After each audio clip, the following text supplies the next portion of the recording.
What's up everybody and welcome to the channel. Today we're going to take a look at this brand new 2024 BMW i5. This is an M60 xDrive sedan, finished in Oxide gray metallic.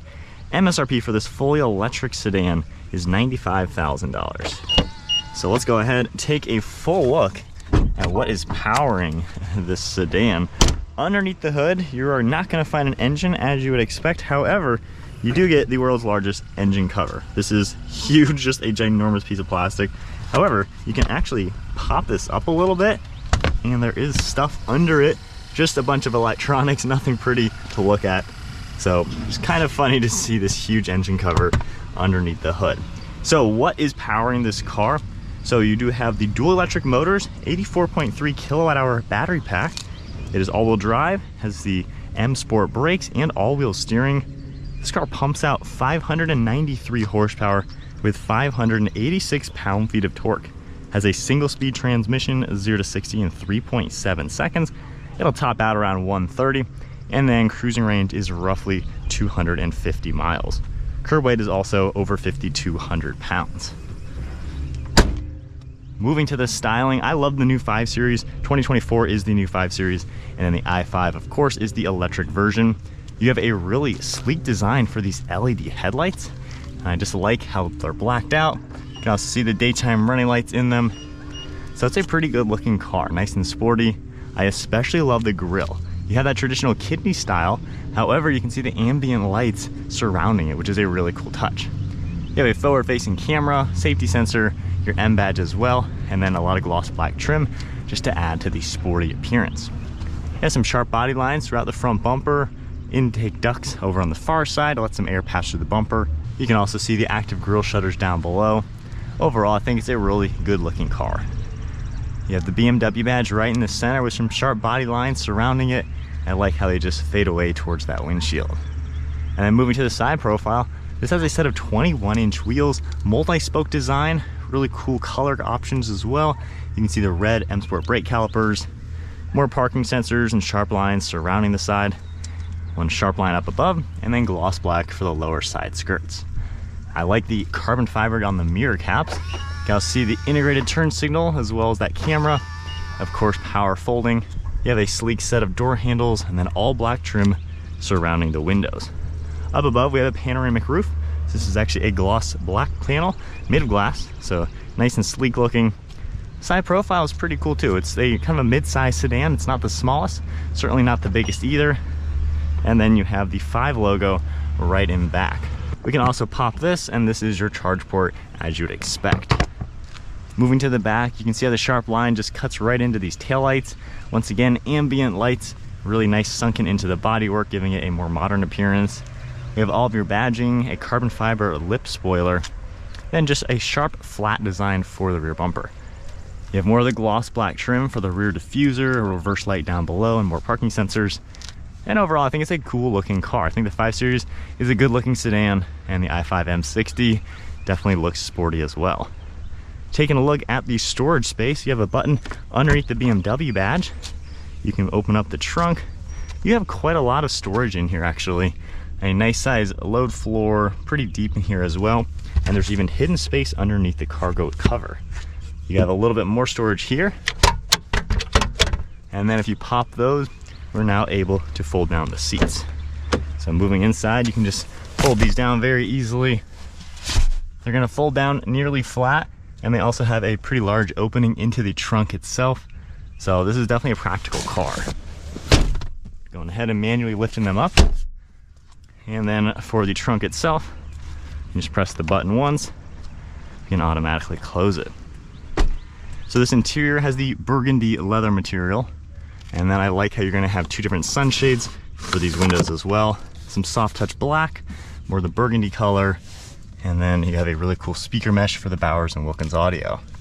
This seats 3 people back here. I love all the stitching. Kind of interesting, the center headrest is black rather than the red. Popping that down, you have an armrest, 2 cup holders, and then air vents, different plugs, and storage. You can also fit tablets on the backs of these seats. Hopping inside, at 5'11" with the driver's seat at my height, this is actually a nice back seat. So pretty comfortable and roomy, a better space than the Mercedes EQE. So nice to see that. You have good armrests on the left and the right, and then quite a lot of glass all throughout just to make it feel nice and open. And then of course that panoramic roof. We go ahead and make our way to the driver's seat. We can just grab the door handle and open it up. Door panel is finished off just like we saw in back. However, you're gonna see all the ambient lighting throughout this strip, which will kind of change colors as well. You have some touch sensitive buttons for memory seating, lock and unlock, all of your basic controls as well, and then power controls for the front seats.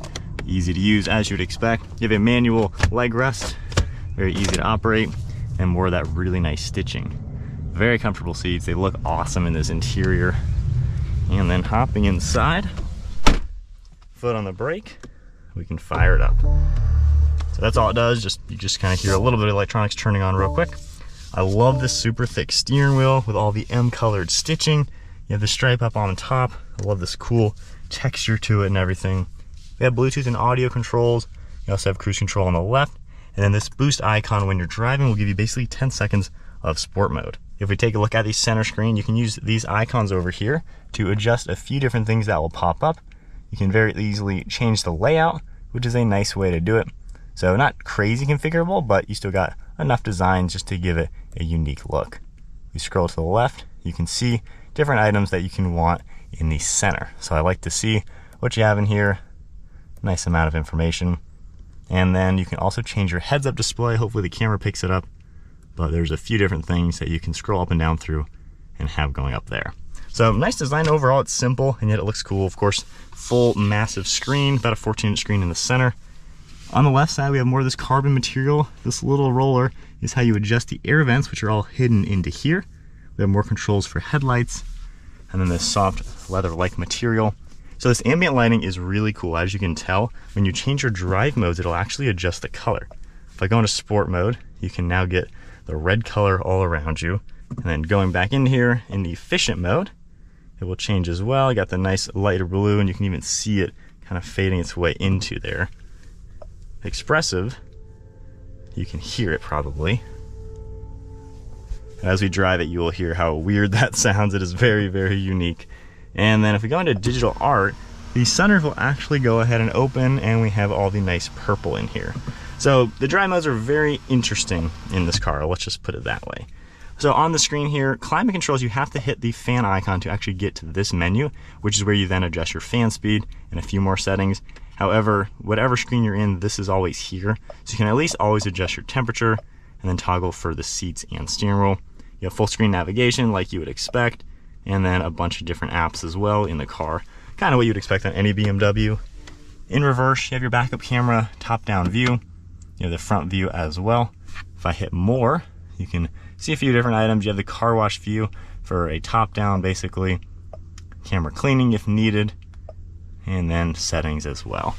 Park icon right here. And then we also have the rotary dial over here to adjust everything just like any other BMW. Super easy to use as you would expect. So really nothing too crazy there. Down below, you can see these are your air vents, these little slots, and these little things are how you adjust them. I don't really like these because you really have to like pinch this little end to adjust it. So not really my favorite thing. A few controls in the center, storage down below along with cup holders. And then I like the crystal color, so really cool, that clear design. Volume icon as well. All the cool colors throughout the center. And then a nice center storage. Closing that, I like how this kind of goes upwards, gives you somewhat of a rest for your arm if it goes far back. And then we have a good sized glove box as well. One last look at the interior. It's a really nice place to be. The touchscreen buttons and things take some getting used to, not my favorite thing in the world, but it looks awesome in here, super comfortable. Definitely feels like a very high-end futuristic car. We have lighting up above, garage door buttons, and overall a cool place to be. So setting off in the i5 M60, it is pretty quick. When you hit boost, it basically puts it into sport mode for 10 seconds. Obviously significantly faster, you get the cooler sounds. Let's go ahead and play with those sounds real quick. So sport mode, here's what it sounds like. Obviously it's also a little bit quicker. This thing moves. Efficient doesn't make any sound. Still pretty darn quick. And then expressive. This honestly is weird. I don't know who would actually drive it like this. Like, it sounds like a movie starting, complete, very interesting. The lighting is very unique with all the colors. Super, super interesting. And then let's go to digital art, all the purple. Kind of back to your normal mode. So those are all very interesting, complete gimmicks, obviously, just kind of interesting.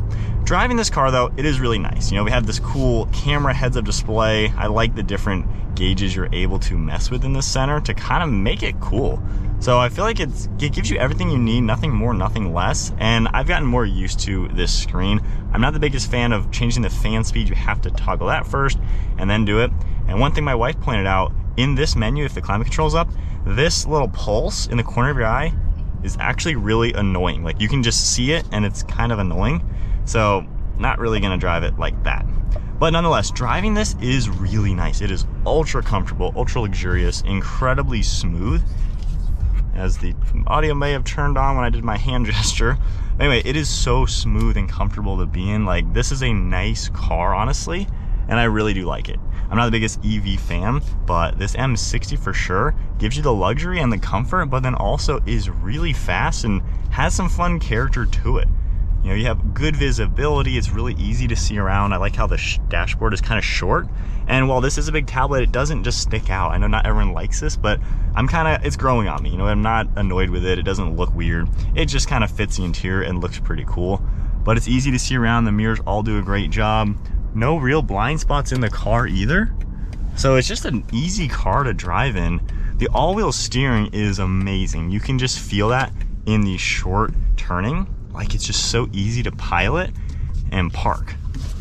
Like, doing this, honestly, a lot of cars cannot do what I just did right there. Normally, I have to back up.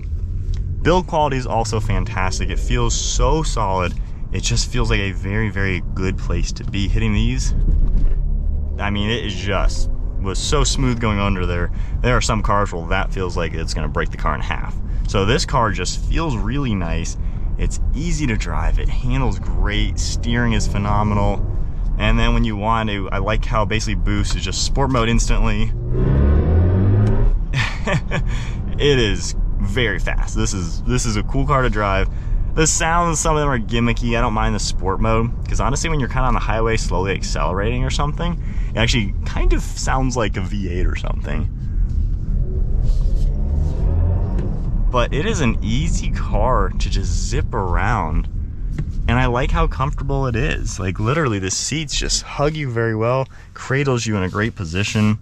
Driving dynamics and everything, it is a pleasant place to be. The tech all works very well.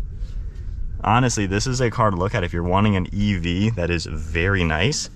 I think the i5 platform is great in general, and the M60, if you want that extra sport, this is something that I'm enjoying to drive. I'm a car guy. I'm a person who likes old school V10 engines. So to have a car like this is actually a fun place to be in.